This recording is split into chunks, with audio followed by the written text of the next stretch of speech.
დიდება შენ და ღმერთო იყოს ნება შენი, ამინ. სახარება მათესი, თავი პირველი. წიგნის შობისა იესო ქრისტესი, ძისა დავითისა, ძისა აბრაამისა. აბრაამმა შვა ისააკი, ისააკმა შვა იაკობი, იაკობმა შვა იუდა და მისი ძმები, ხოლო იუდამ შვა ფარეზი და ზარა თამარისაგან, ფარეზმა შვა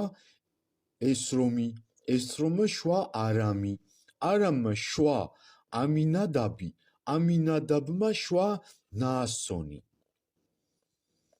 ნაასონმა შვა სალმონი, სალმონმა შვა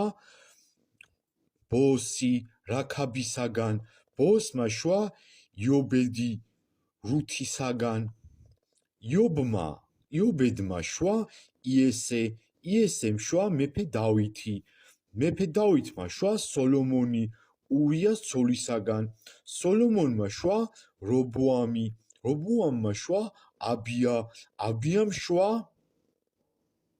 ასა, ასამ შვა იოსაფატი, იოსაფატმა შვა იორამი, იორამმა შვა ოზია, ოზიამ შვა იოთამი, იოთამმა შვა აქაზი, აქაზმა შვა ეზეკია, ეზეკიამ შვა მანესე, მანესემ შვა ამონი, ამონმა შვა იოსია, იოსიამ შვა იეკონია და მისი ძმები ბაბილონის ტყვეობის ჟამს, ხოლო ბაბილონის ტყვეობის შემდეგ იეკონიამ შვა სალათიელი,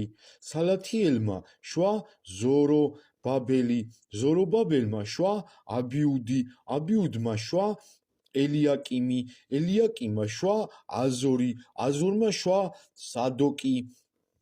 სადოკმა შვა აქიმი, აქიმმა შვა ელიუდი, ელიუდმა შვა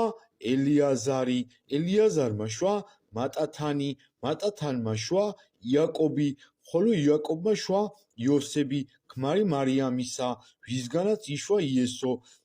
რომელსაც ჰქვია ქრისტე, ასე რომ მთელი შთამომავლობა აბრაამიდან დავითამდე 14 თაობა და დავითიდან ბაბილონის ტყვეობამდე 14 თაობა და ბაბილონის ტყვეობიდან ვიდრე ქრისტემდე 14 თაობა, ხოლო ესე ქრისტეს შობა ასე მოხდა, დედამისი მარიამი დანიშნული იყო იოსებზე და მათ შეერთებამდე აღმოჩნდა, რომ უცლად ეღო სული წმინდისაგან.